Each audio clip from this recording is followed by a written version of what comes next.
I remember the night the house stopped feeling like a house. The hallway smelled like laundry soap and coal dust. I was 19, sitting on the floor by my sister's door, listening for footsteps like I always did.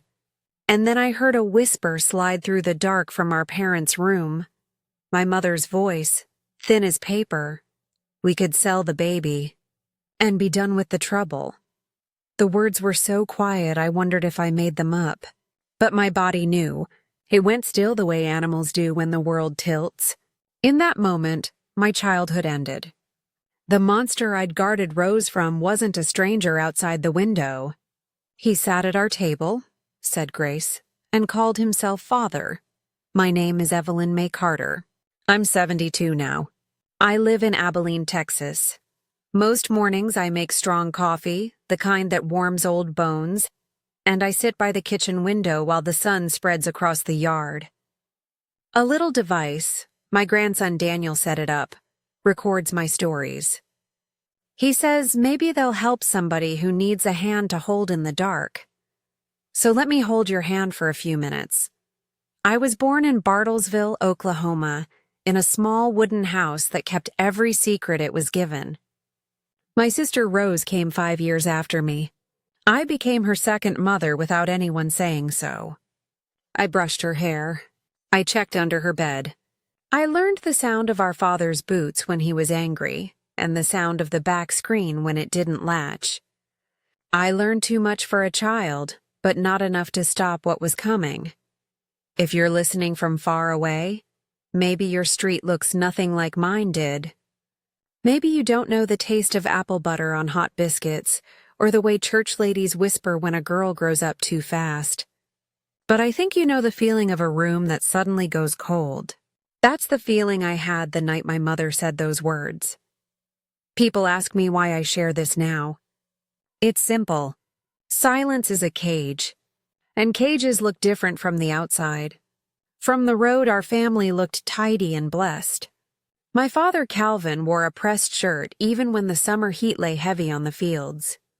My mother, Darlene, kept the kitchen shining and her mouth shut. But inside, we were always bracing, always listening, always one step from a thing we didn't have words for. I won't give you pictures you don't need. You already understand too much. What matters is what we did with fear.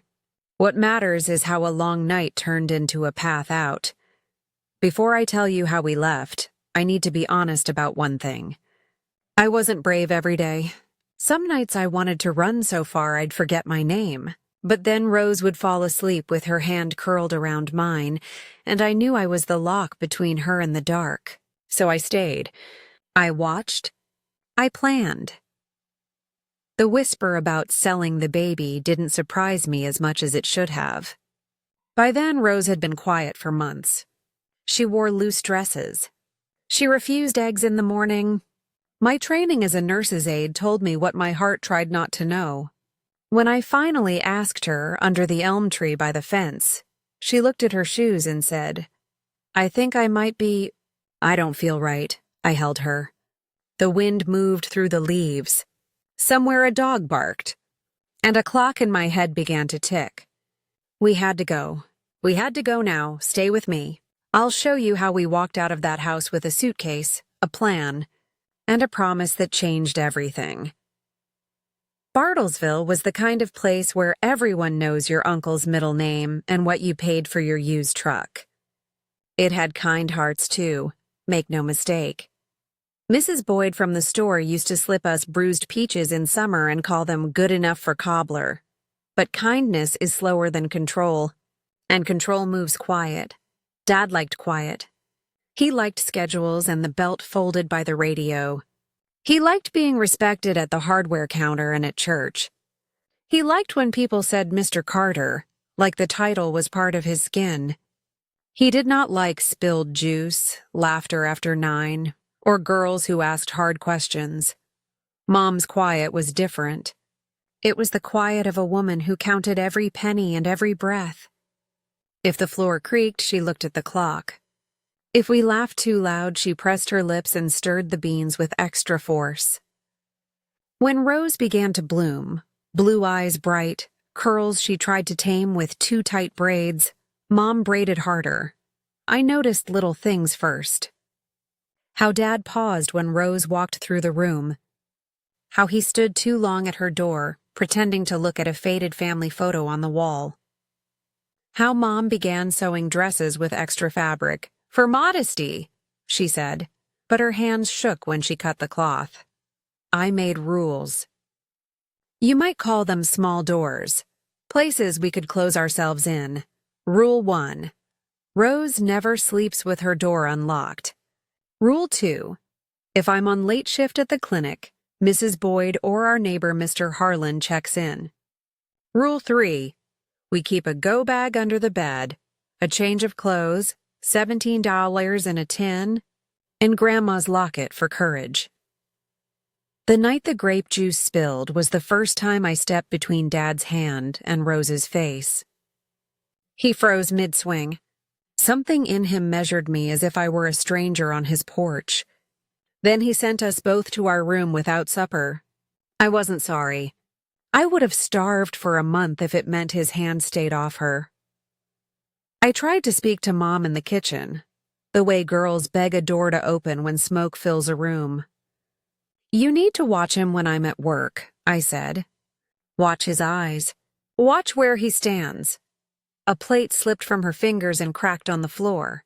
Mind your chores, she said without looking up. You're too dramatic, Evelyn, dramatic. That's a funny word for a life where every sound means something. By spring, I was working extra shifts. 40 cents here, $1 there. I hid cash in the hem of my winter coat. I copied our birth certificates at the clinic after hours and tucked them into a book about canning that nobody touched. I learned the bus times to Amarillo and Albuquerque. Fear will make a planner out of you. One afternoon in June, I came home early and found the hallway too quiet. A draft moved down it like a warning. I knocked our secret knock on Rose's door. 3 short, 2 slow. It's me. The lock clicked, the door opened a hair, and I saw her face, pale and wet. He stood at the door watching me change, she said. He didn't say a word. I pushed my bed against her door that night. We didn't sleep. We counted the seconds between the clicks of the cooling stove. When morning came, I told Mom again. I used plain words. I was shaking so hard I had to hold the sink. Mom stared out the window as if she could walk through the glass. There's no such thing as what you're saying, she answered. Your father works hard, I understood then. She wouldn't be our door. I had to be both lock and hinge. And the next time the house went quiet, I was going to open it and walk my sister through. After that, time split into before and after.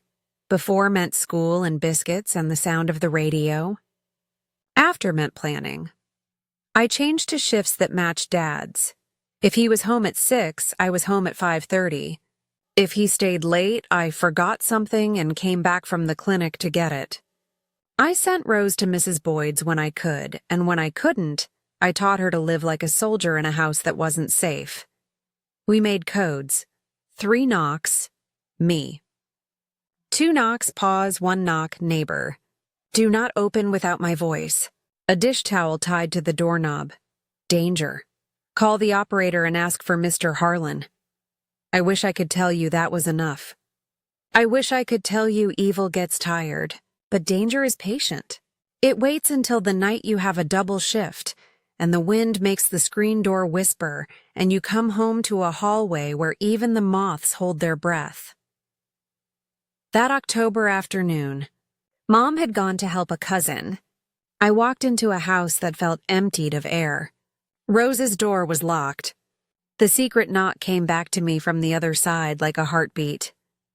She opened the door a crack and I saw it on her face, a fear that didn't leave when I walked in. He tried the handle, she said, voice shaking. He said he had a gift. She swallowed hard. I pushed the dresser and pretended to sleep. We slept together that night. I kept my shoes on. The moon cut a square on the floor and I decided. No more small doors. We needed an open road. The next morning I told Mom again. I used the word pregnant for the first time. I didn't know for sure yet, but my body knew the way women know. Mom closed her eyes. When she opened them, something in her was gone, like a lamp blown out. "No more of this talk," she said. "Not in my house." Later, I heard my parents' voices soft and mean behind their door. "A cousin in Springfield," Mom said. "She'll stay there till it's over. We'll say sewing classes." Dad's reply was a knife wrapped in a smile. "There are couples who pay well. No questions." I wish I could say I ran in then and screamed. I didn't. I lay on the hallway floor and pressed my cheek to the cool wood and cried without sound. Then I stood up, wiped my face, and did what women have done for centuries when the world refuses to be kind. I made a plan that could carry 2 people and a baby who hadn't yet taken his first breath. That night, I told Rose in a whisper, "We leave in 2 weeks. I have money hidden. Clothes packed. I'll get the papers." She nodded without looking up. "What if he finds us?" she asked. "He won't," I said, and made my voice steady so she could borrow courage from it. "And if he does, we'll be farther than fear." 2 weeks turned into 3 days when Mom found the let-out dresses and did not ask one question that mattered. That's when Rose said the bravest thing I ever heard come out of a 15-year-old's mouth. "No, I'm keeping my baby." At 3:07 a.m., when the house was deepest asleep, I moved like I had rehearsed 100 times. Go bag, cash, copies, the old locket in my pocket. Rose carried only a sweater and a little teddy bear from a better year. We slipped through the back like shadows and stepped into air that smelled like rain and freedom. We walked to the road. A truck groaned somewhere beyond the fields. The stars watched and said nothing. And we did what frightened people do when they are finally done being afraid. We kept walking. The summer I turned 19, I learned 2 kinds of work: the kind that pays and the kind that saves. By day, I was a nurse's aide at County General back in Bartlesville, changing linens, taking temperatures, fetching water for tired mothers who had given more than they had. By night, I did the work that kept my sister breathing easy enough to sleep, counting cash, hiding papers, studying bus timetables until I knew them by heart. Money first. I stitched 4 $1 bills into the hem of my winter coat and slid a coffee can with coins into the far corner under my bed. 2 pay envelopes went to the house like always. The third I sealed and tucked inside a box of canning lids no one ever touched. I told myself it wasn't stealing if it bought us a door out. Papers next. At the clinic, long after lights out, I copied what we would need and what I prayed we would never be asked to show. Birth certificates, school cards, a vaccination record that proved we were who we said we were, even if no one believed our story. I slipped the photocopies into a brown library book about pressure cookers and recipes for peaches. Nobody borrows a book like that in July. Routes last. A bus to Amarillo at 5:10, another to Abilene after dawn, if we had to farther west. I traced the map with my finger until the paper went soft. Each line I drew was a promise kept in ink. At home, the air grew heavier by the day. Mom polished quiet like it was silver. Dad practiced his favorite speech: a man's respect, a man's right, a man's house. He tossed his keys on the counter and they sounded like a door locking. Rose kept her eyes low and her dresses looser. I tried to keep food down in her and courage. I picked my moment to speak plain to Mom at the sink while the faucet roared. "We need to send Rose somewhere safe," I said softly. "With me." The dish in her hand slowed, then kept moving. "Your cousin Lorna in Springfield," she answered too quickly as if she had practiced. "A short sewing course. We'll say she's helping with alterations at the dress shop. It's decent." "No talk. No talk," I repeated, but my chest felt tight. A cover story is not the same as a shelter. That night, behind their door, I heard the part she didn't say. Their voices carried like heat, Mom's thin and shaking, Dad's slick as oil. "She can stay with Lorna," Mom offered, almost a plea. "Quiet, we'll manage." "There are buyers," Dad said, each word clean as a cut. "Good families." "Cash on the table?" No questions. We could be out from under this mess before harvest. I stood in the hallway and held the wall because the floor had gone uncertain. Buyers, cash. My sister's child turned into numbers in his mouth. Anger lit something steady in me. It didn't burn wild. It burned true. That was the minute I understood the difference between waiting and leaving. I wasn't going to wait for anyone else to decide what happened to us. The next day, I worked a double at the hospital to look normal, then came home early without telling anyone. Rose was in our room, sitting on the edge of the bed with her hands folded like a little girl saying grace. I sat beside her and kept my voice calm so she could borrow it. "I have enough for tickets," I said. "We'll carry only what we can run with." I copied the papers. "We go when the house sleeps." Her mouth trembled. "How far?" "As far as it takes." We listened to the house breathe. Somewhere a clock ticked.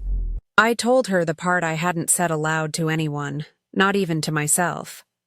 "If we stay, they will make decisions with our names on them. If we go, we make our own." Downstairs, the front door opened and closed. Dad's boots crossed the floor. The sound rolled through the boards and up into our bones. Rose looked at me, eyes shining, fear and fire mixed together.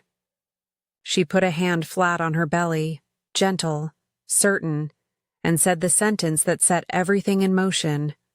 "No, I'm not giving my baby away."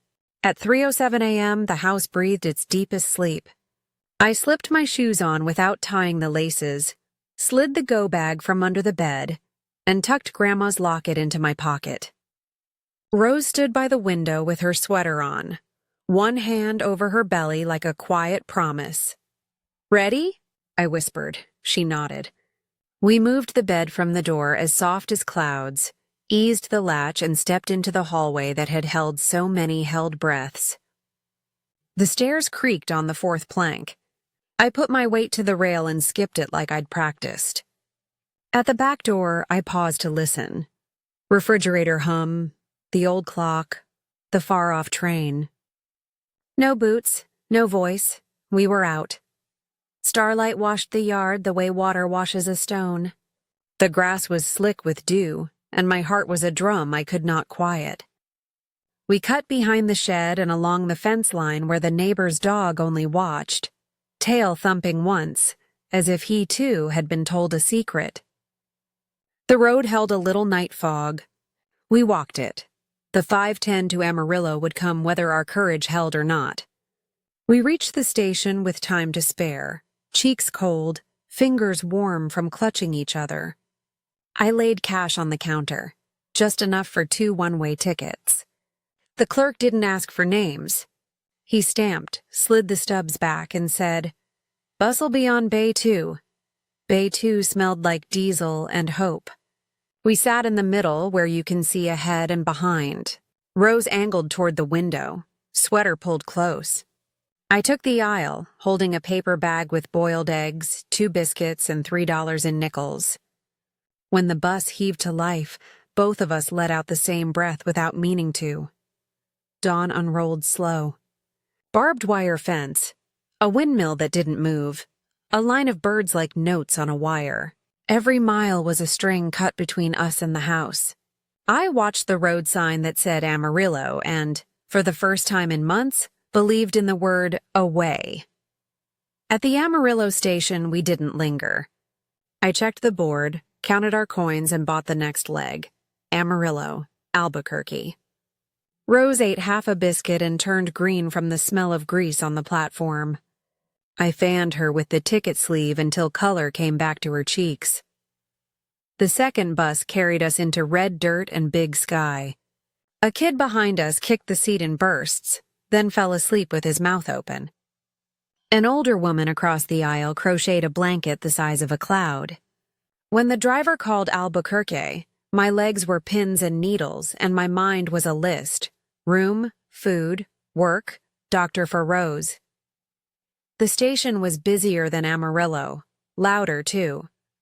We kept our eyes down and our steps small. That's when we met her, the kind of stranger you don't expect and never forget. She stood near the newsstand with a paper under her arm and a face that looked like it had learned patience the hard way. "Y'all looking for a room?" she asked, gentle, not nosy. I measured her voice. Rose measured my eyes. I nodded. "I'm Mrs. Whitaker," she said. "Got 2 rooms over a bakery. Clean sheets. Lock on the door.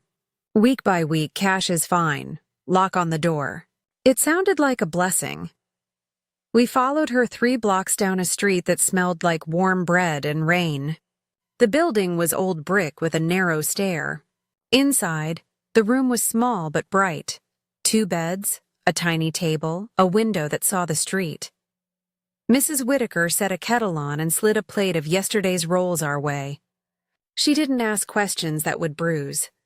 "You're safe here for now," she said, and I felt the floors of my soul settle. We slept a few hours while the city made day noises.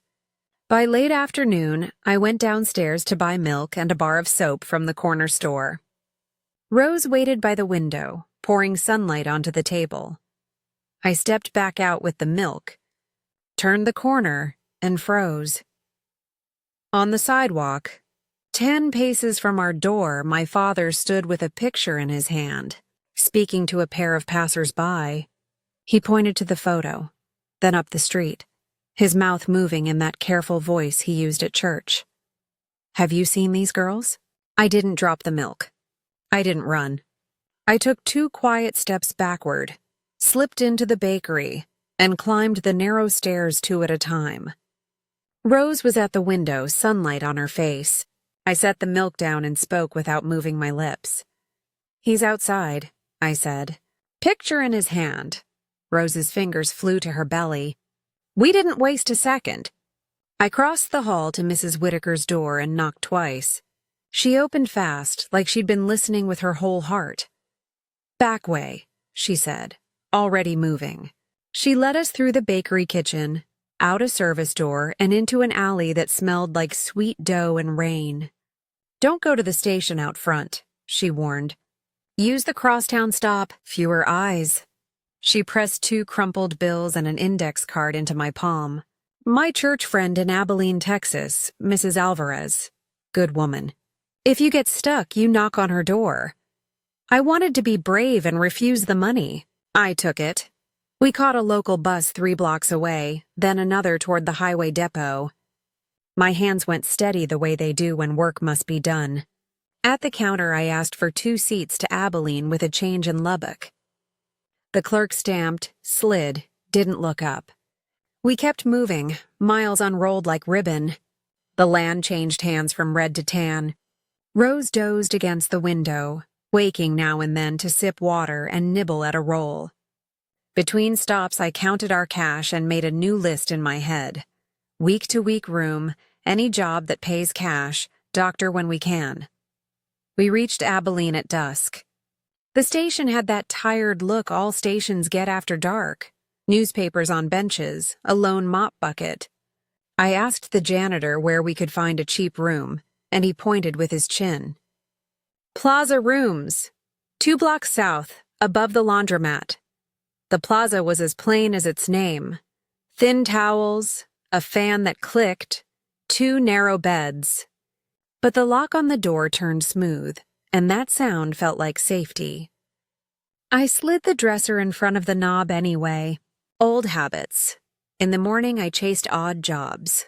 The diner on Oak needed a dishwasher for the lunch rush. The thrift store wanted someone to sort clothes by size. The laundromat paid 50 cents an hour to fold. I said yes to all of it and made a circle with my feet until my legs hummed. Rose stayed in the room those first days, resting more than she liked, talking to the baby when she thought I couldn't hear. In the evenings, we ate what the day allowed, eggs, toast, sometimes a bowl of beans from the diner lady who learned my name on the second day and my sister's on the third. "You girls say if you need a little extra," she'd murmur, pretending to wipe the counter. On the fourth day, kindness turned itself into a plan. At the thrift store, a woman with silver hair and a sunflower pin watched me sort a mountain of shirts without stopping. "You've got clinic hands," she said finally. I laughed.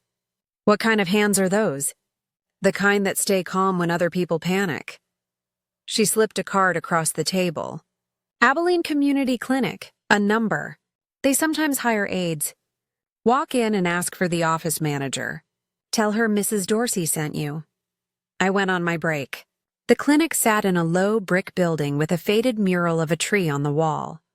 It smelled like alcohol wipes and warm dust. The office manager looked me over, asked a few questions, and said, "We can give you 2 evenings a week to start. Cash. If you do well, we'll talk about more." She handed me a stack of intake forms. "Start tonight. Wear clean shoes." It wasn't much, but it was a door. We began to breathe different. I slept with my shoes by the bed, yes, but I also slept. Rose's color came back a little. She teased me for humming while I scrubbed our 2 cups in the sink. We learned the bus schedule by heart. The best time to buy bruised fruit for cheap. The corner where the evening breeze was kindest. For 10 days, the world felt like a room with windows open. We were careful. We were small. We were safe. And then, one afternoon, as the heat leaned heavy on the city, I came back from the clinic to find Rose flushed and shaking, a damp cloth pressed to her forehead, her breath too quick. "I don't feel right," she whispered. "I'm so hot." I touched her cheek. "Fever." We were safe until the fever hit. The fever climbed like a bad dream. Rose's cheeks were too red, her breath too fast, and when she tried to sit up, she grabbed the sheet with both hands. "My belly feels tight," she whispered. "And my head, it's pounding." I touched her forehead. Fire. Her ankles were puffy, too, more than yesterday. A little voice in my old clinic brain started naming things I didn't want to hear. High blood pressure, preeclampsia, maybe worse. I didn't argue with the voice. I put her shoes on, wrapped her in the sweater, and we took the bus that rattled down to County General. The emergency room smelled like lemon cleaner and metal. Triage took us fast. A nurse cuffed Rose's arm, squinted at the numbers, and did it again like the cuff might be lying. "We're going to get you a bed, sweetheart," she said, suddenly gentle. She slid a plastic band on Rose's wrist and waved us through the curtain maze. They laid her back, raised the rail, and placed a cool cloth on her forehead. Another nurse pressed a strip of paper against her belly to listen for the baby. The machine clicked and hummed. I watched her face instead. She was trying to be brave, and I was trying not to count the seconds between every beep. A young resident asked questions in a quick voice. "How far along? Any bleeding? Vision changes? Pain in your upper belly?" Rose nodded at the headache and the strange sparkle in her vision like gnats in sunlight. He frowned, ordered blood and urine, and said, "We're paging OB." At the registration desk they asked for insurance, a full legal name, parents' numbers, in case of emergency. My mouth went dry. We had paper copies, yes, but paper doesn't hide faces. For a breath or two I thought about leaving, slipping out before our names traveled farther than our feet. Fear drew a line in me, one way toward running, the other toward truth. I looked back through the curtain at Rose. She had a hand on her belly, whispering something only the baby could hear. Running wouldn't lower her blood pressure. Running wouldn't stop whatever had already started. When the OB walked in, the room changed. She was small and steady, dark hair pulled back, eyes that looked like they knew how to wait. I'm Dr. Miriam Cho, she said, and took Rose's hand before she touched a chart. She listened to the resident, then to Rose, then to the monitors. Your pressure is high, she said, calm as a lullaby. We're going to give you medicine to bring it down and watch the baby closely. You may feel a little warm. That's normal. She turned to me. Are you her sister? I nodded. My throat felt tight. Can we talk for a moment, just over here? Behind the half-closed curtain, words rushed out of me the way a river rushes when you cut the last rope. I told her everything I'd been carrying. Why we ran, who we ran from, the talk of buyers, the fear of being found if the hospital called our parents. I expected her face to harden or her questions to turn sharp. Instead, she stayed very still, like someone listening for a bird in the trees. When I finally ran out of breath, she spoke 3 quiet words that put a floor under my feet. I believe you. All the air in my chest came back at once. She went on, the same calm tone. Your sister's medical safety comes first. We can flag the chart as no information and restrict visitors. We can list her under a variation of her name while we stabilize things. Only specific staff will enter this room. If anyone asks at the desk, they'll be told we can't share anything. I nodded so hard my hair came loose.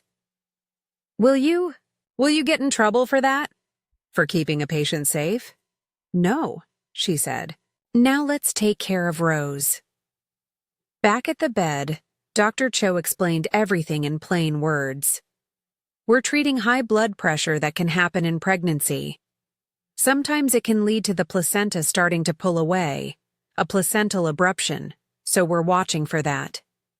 You may get an IV, medicine for pressure, and we'll do an ultrasound. The best thing you can do is lie still and breathe. You're not alone. Rose's eyes filled, but her shoulders went soft. The nurse hung a bag of clear fluid. The cuff squeezed and released. The monitor wrote its little song on paper. I stood by the rail and held my sister's hand while the room did its work. Outside the curtain, the hospital kept humming. Phones, wheels, voices. Inside, for the first time in a long time, I felt something stronger than fear, a steady, patient ally who knew how to build a door in a burning house.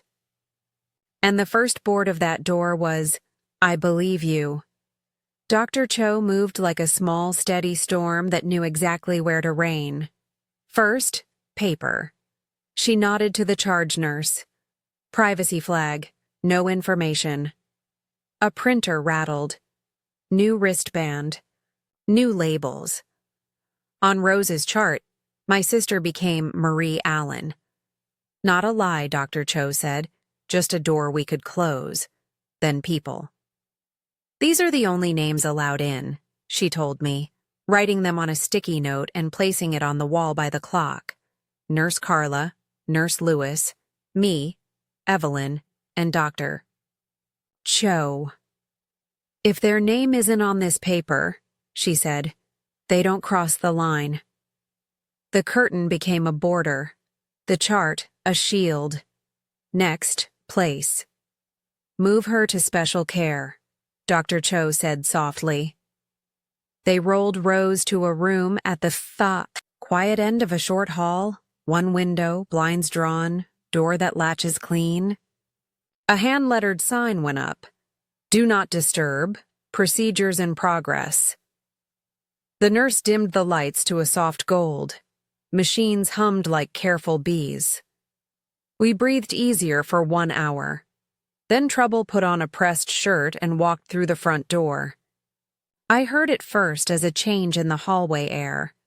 A low voice turned warm for strangers, a thump of authority on the counter. The unit clerk's tone went firm. Sir, I can't share patient information. His voice leaned harder. They're my runaway daughters, he said, words smooth as creek stones. "The younger one is not well. I need to see her. I have rights." I stepped into the doorway and met Calvin Carter's eyes for the length of a breath. He didn't see me.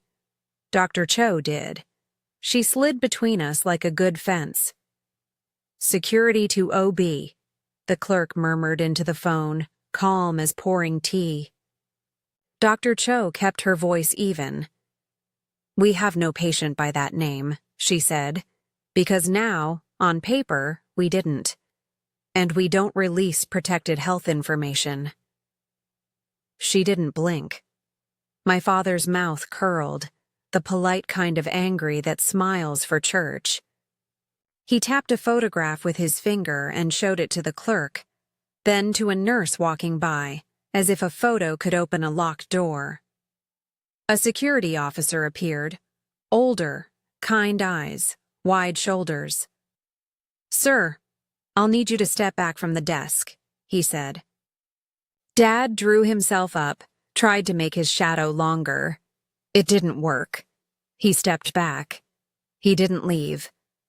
Inside our room, Rose's pressure numbers climbed again. Her hand drifted to her belly without thinking. "I can feel him," she whispered. "He's moving less." The monitor made a new sound. Dips in the baby's heartbeat like footsteps on a broken stair. Nurse Carla adjusted the band, checked the paper tracing, pressed her lips together. "Doctor," she called, not loud, but with that weight nurses use when a thing is real. Dr. Cho was already at the bedside. "Rose, you're doing well. Keep breathing."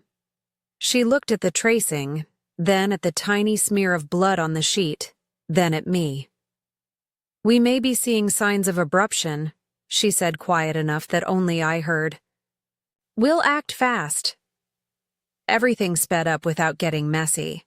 Magnesium for Rose, oxygen. An IV ran clear and sure. The ultrasound cart rolled in. The room held its breath. Dr. Cho's face went very still. The kind of still that means moving is next. "We can't take her past the desk with him there," she said, eyes on the hallway. "We do it here. Nurse Lewis, open the emergency pack. Call Dr. Javier Ruiz, NICU lead. Tell him we need him now." In a handful of heartbeats, our quiet room became a small, bright operating space. A portable light bloomed over the bed. A stainless tray unfolded like a book. Hands washed. Gowns snapped. The blinds clicked fully closed. The sign on the door became truth. Dr. Cho leaned close to Rose, voice warm and close. "Your baby is telling us he needs help today. We're going to bring him out safely. You are not alone." Rose nodded, tears slipping clean down both sides of her face. I squeezed her fingers. "I'm right here," I said. "I'm not moving."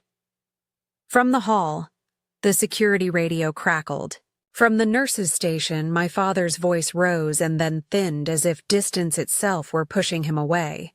Inside, time narrowed to the space between breaths. The door opened a hand's width. A man in green scrubs, gentle eyes above a mask, stepped in with a small team and a rolling incubator. "Ruiz," he said, voice kind and quick. "We're ready for the handoff." Dr. Cho met his eyes, then looked back at Rose. "Okay," she said, steady as a tide. "Let's begin." The light above Rose's bed burned steady, a small sun in a quiet sky. Dr. Cho's voice stayed low and clear, the kind of voice that lets you breathe in a storm. "Rose, we're right here. You'll feel some pressure, not pain. Breathe with me." Nurse Carla squeezed my shoulder. "You can stand by her head," she whispered. "Talk to her." I did.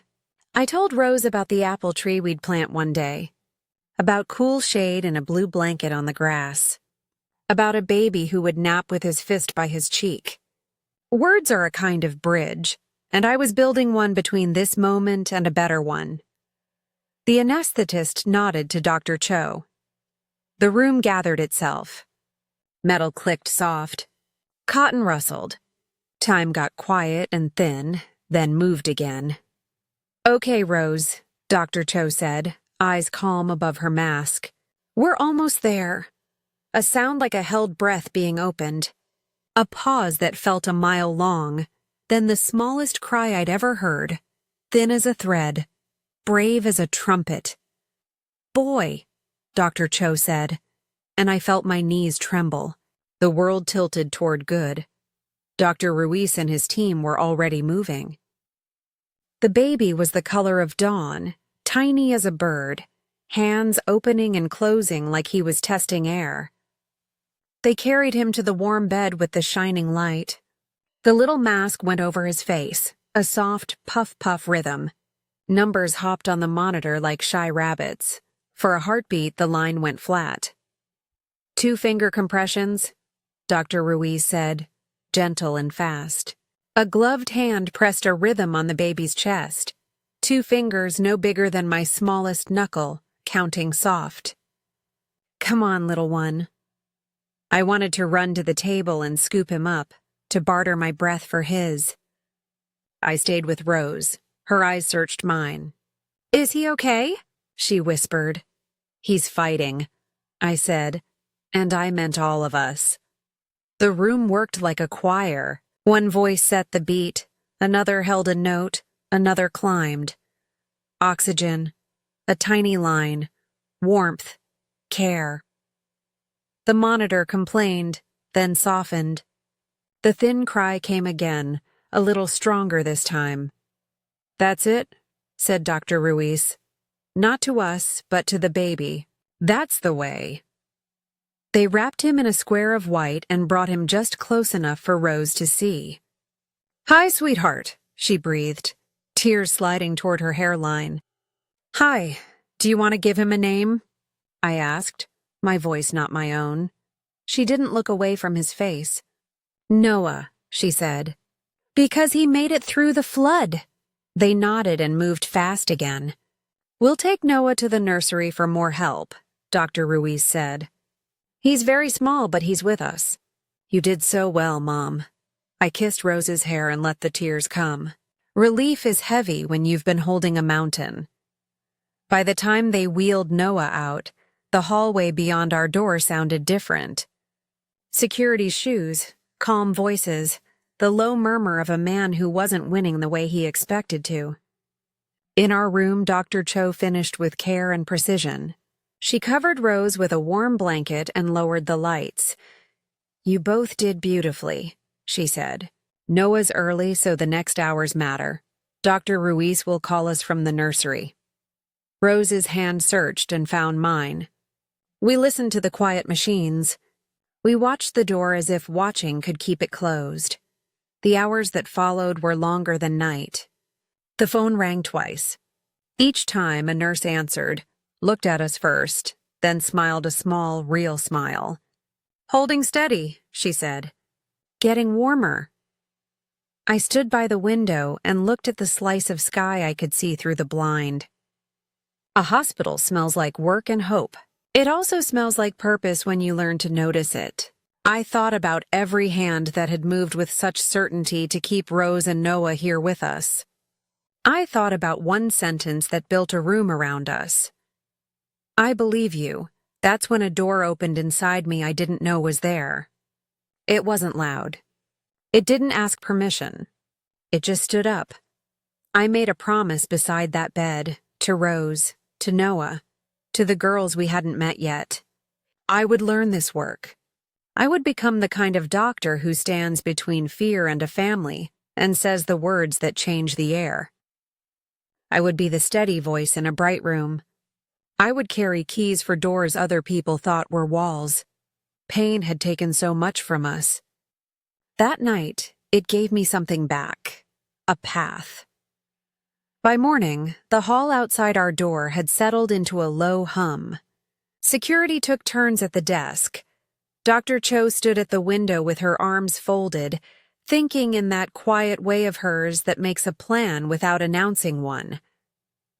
"We can't keep Rose here long," she said at last. "Too many eyes now. Riverbend Medical has a stronger NICU. We'll move both of you under the same protections." "Under the same names?" I asked. She nodded. "Marie Allen for Rose. For the baby, Baby Allen. Then Noah Allen once we're settled." She glanced toward the unit desk where my father sat with his photograph and his patients. "We'll also give him something to chase." It went like a small heist in a hospital. Clean, kind legal. Nurse Carla handled paper like a locksmith. Transfer orders. Ambulance forms. A sealed envelope for Riverbend. The clerk flipped the chart to confidential and stapled a band of red across the cover. Security coordinated a backdock pickup. No rolling past the front desk, no parade down the main hall. Dr. Cho called in a favor. A woman in a navy blazer arrived with a badge that said Hospital Administration. She spoke to my father in that calm voice people use when they know rules by heart. "Sir, we have no patient by that name on this floor," she said, true on paper. "There was a complicated case overnight. The patient is sedated, and the infant is under specialty care. For privacy and safety, there will be no visitors today. If you call the main line tomorrow, they can update you." She slid a phone number across the desk, Riverbend's main switchboard, but with no name attached and nothing to unlock. A decoy that bought us hours. He pressed, of course. "He always did. I have rights," he said, wrapping charm around the word like ribbon. The administrator didn't blink. "You do," she answered. "And so does every patient here. Today, privacy wins." At 11:40 a.m., while my father argued softly with a policy he couldn't bend, they moved Noah first, down a service elevator, through a short corridor that smelled like bleach, into an ambulance that waited with its back doors open like hands. Dr. Ruiz rode beside him, a steady shadow, while a respiratory therapist checked the tiny rise and fall of Noah's chest. At 11:58, they rolled Rose. I walked beside the gurney, one hand on the rail, the other on her shoulder. "We're right behind him," I said. She nodded, eyes damp but clear. Dr. Cho rode in our rig, chart on her lap like a promise. Riverbend Medical rose wide and clean on the edge of town, glass catching sun. Inside, the NICU felt like a chapel made of light and soft beeps. They tucked Noah into a warm, clear box. Wires looked too big on him, but his chest moved with quiet stubbornness. The nurse wrote his name on a card, Noah Allen. I touched the plastic and whispered it back to him, like a blessing. Days turned into weeks that felt like miles. Our world shrank to ounces and alarms. The nurses taught us their language. CPAP on, CPAP off, feeding tube in. 1/10 of an ounce gained, celebrated like fireworks. A tiny bath with cotton balls. A hat no bigger than my palm. Some nights I worked late at the clinic, then slipped into the NICU and sat with Noah while Rose slept 2 floors down. I learned the rhythm of his monitors the way I'd once learned the sound of our father's boots. But this time the listening wasn't fear. It was love paying attention. On a soft Thursday, a nurse looked up from Noah's chart and smiled. "Skin to skin today," she said. "Short, gentle. Let's give him what only you can give." We settled Rose in a rocking chair. They placed Noah on her chest, all wires carefully arranged, his ear over her heart. For a moment, he didn't move at all. Then his tiny hand opened, closed and rested. The monitor answered with a steadier beat. Rose's whole face changed.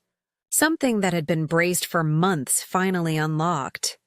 "Hi, baby," she whispered. "Hi, Noah." I stood a step away and let my tears fall where they couldn't scare him. Outside, the world kept spinning. Buses and men with briefcases and a photograph sitting lonely on a front desk somewhere. In here, time held still and then began again in a better direction. When Rose held Noah skin to skin, our new life began. Noah measured his victories in ounces and days without alarms. Then came the bigger win, a discharge date on a whiteboard, circled in green. Dr. Ruiz shook Rose's hand like she'd climbed a mountain. "He's small, but he's ready," he said. "Keep him warm, keep him close, keep every follow-up." We didn't go back to the plaza rooms. We went to the small blue house on Maple Street where Mrs. Alvarez had already set a crib by the window and a pot of beans on the stove. She was all soft cardigans and clear boundaries, the kind of woman who knows where every spoon lives and why. "You'll stay in the back room," she said. "Rent when you can, quiet when the baby sleeps, and if anybody comes asking questions, you send them to me." Chosen family begins with a sentence like that. The first thing she did for us, after feeding us, was walk us to a legal aid clinic housed in a brick church hall. A caseworker named Ms. Klein had kind eyes and a pen that never ran out. "Let's make your papers real," she said. She filed a birth certificate for Noah Carter with Rose listed as mother and father as not recorded. She helped us apply for an address confidentiality listing so hospital mail wouldn't paint a target on our door. She showed me how to request copies, how to keep them where I could find them, and how to say, "No, that's private," without shaking. Little by little, our life grew bones. Mornings, Rose and I took turns dozing on the old couch while Noah slept his tiny sleep. Afternoons, I worked a short shift at the clinic and hurried home with formula and secondhand onesies rolled tight like scrolls. Evenings, Mrs. Alvarez told stories in a mix of English and Spanish that made the kitchen feel bigger than Abilene. On Sundays, she set out extra plates por si acaso, just in case, and somehow the right people always came. One afternoon, when Noah was steady enough to nap without someone's hand on the crib, Mrs. Alvarez tapped a flyer on the fridge. "Evening classes at the high school," she said to Rose. "Finish what the world tried to take." Rose touched Noah's cheek, then the paper. "I want to," she whispered. Wanting is a holy thing when fear has had your throat for years. She started with 2 nights a week, then 3. Homework spread across the kitchen table beside bottle warmers and burp cloths. I quizzed her while rocking Noah with my foot. "Photosynthesis," she'd say, smiling tired. "Mitochondria." The words sounded like spells that brought the girl she'd been back to the room. As for me, my promise wouldn't leave me alone. It tugged at my sleeve at the bus stop and waited beside the sink. Mrs. Alvarez noticed. She always noticed. "Who will teach you?" she asked. I laughed because I had no idea. She didn't. She walked 3 blocks with me to meet Dr. Harold Benton, a retired physician with patient hands and a garden full of tomatoes. "Teach her the science," she told him. "She has the heart already." He raised one snowy eyebrow, then set a stack of dog-eared textbooks on his coffee table. 3 nights a week, he said. No shortcuts. So I learned bones and blood, how a cell divides, how a heart insists on its rhythm. I learned to love practice tests and the way a right answer makes a small light in your chest. I took the entrance exam with my shoes clean and my hands steady. The waiting was worse than the test. The day the envelope came, I didn't open it. I handed it to Rose. She read the first line and made a sound I'd never heard from her, a laugh that broke into tears. "You're in, Evie," she said, pulling me into a hug that smelled like baby soap and coffee. "You did it. Medical school was a river. Fast, cold, honest." I swam. Years later came residency in obstetrics, bright rooms, calm hands, nights that turned morning without asking. Every time I said, "I'm here," to a scared girl, I remembered a small room where someone had said it to us first. By then, Rose had finished school, then earned a certificate to work with children. Noah grew from fragile to stubborn, a boy who laughed with his whole face. Mrs. Alvarez, who claimed she'd just keep the house tidy, became our keystone. And the house kept filling, first with borrowed cribs, then with folding beds, then with girls who needed a safe night more than anyone needed a quiet one. One evening, Rose stood in the doorway with a sleeping baby on her shoulder and said, "We can do more than survive." She was right. We filled out nonprofit papers at the same church hall where Ms. Klein had fixed our names. We painted a small sun on the front porch rail. We called it Sunrise House, a place where girls could catch their breath, learn their rights, and be believed before they learned to believe themselves. The first night we opened, I set a kettle on just like Mrs. Alvarez had done for us. The doorbell rang. I took a breath, turned the knob, and made room. Chosen family, real papers, and a house with the light left on. On Sundays, our house smells like onions and butter and something sweet cooling on the counter. We pull the old table to the porch, lay a bright cloth, and set out plates that don't match. Rose brings her chicken and dumplings. I pour iced tea. Noah, now Dr. Noah Allen, a pediatrician with a gentle laugh, arrives last, stethoscope still in his bag, cheeks a little wind-burned from weekend clinic. We always leave one chair open. Mrs. Alvarez swore by that, por si acaso, just in case. It reminds us who we are, a family that makes room. When the food settles and the children drift toward the yard, Noah and I compare notes the way farmers talk weather. He tells me about a tiny boy who finally reached the 5th percentile and a teen who kept every follow-up. I tell him about a mother who breathed through fear and a labor that turned a corner because a nurse said the right word at the right time. We smile at the same moments and go quiet at the same places. Then we wash dishes side by side, sleeves pushed up, like we've been practicing for this our whole lives. People sometimes ask me if we ever went back, if we sought revenge or answers or apologies. We did not. We chose dignity. There is power in not returning to rooms that once tried to shrink you. One autumn, after Sunrise House had been open a few years, I wrote a letter to my mother. No return address. No heat in the words. I tucked in a photograph of Noah in his white coat, one hand on a child's shoulder, the other pointing to a chart. I didn't ask for anything. I didn't even sign my last name. I simply wrote, "We found light. We are well." The story didn't end where you feared it would. I dropped it in the mailbox and walked home lighter. The peace came not from her reply, none ever came, but from telling the truth without asking permission. At Sunrise House, the kettle still sings most evenings. Some girls arrive with a plastic bag and a brave face. Some arrive with nothing at all. We give them a room, a lock that works, a calendar on the wall, a plan. We call the clinic and the school. We sit on the porch steps when the night is louder than their thoughts. When they're ready, we walk them to legal aid for real papers, their names, their rights, their voice. And when they waver at the door of the hospital, I say the words that once built a room around us. I believe you. Noah says the same words, in his way, on the pediatric floor. He listens to anxious parents and stubborn toddlers. He teaches with drawings on scrap paper. He kneels to eye level. I watch him and think, you were smaller than my palm. Now look what love and stubborn hope can do. On quiet nights, when the porch is swept and the charts are signed, I sit with Rose and we count the circles our life has made. How a 3:07 a.m. run from fear became a morning routine for helping girls run toward safety.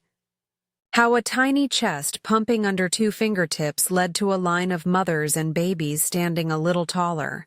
How a hot, loud kitchen turned into a Sunday table with laughter that goes on longer than dessert. If you're listening tonight with your own hallway to cross, hear me. You deserve safety. You deserve papers in your name. You deserve to be believed. Find one good person. Knock once more. Keep knocking. There is a door. And now a question for you, friend. Because stories are better when we carry them together. What would you have done at 3:07 a.m.? Tell me in the comments. Share where you're watching from. And if this helped you feel less alone, subscribe. We tell true stories here every week, always with the light left on.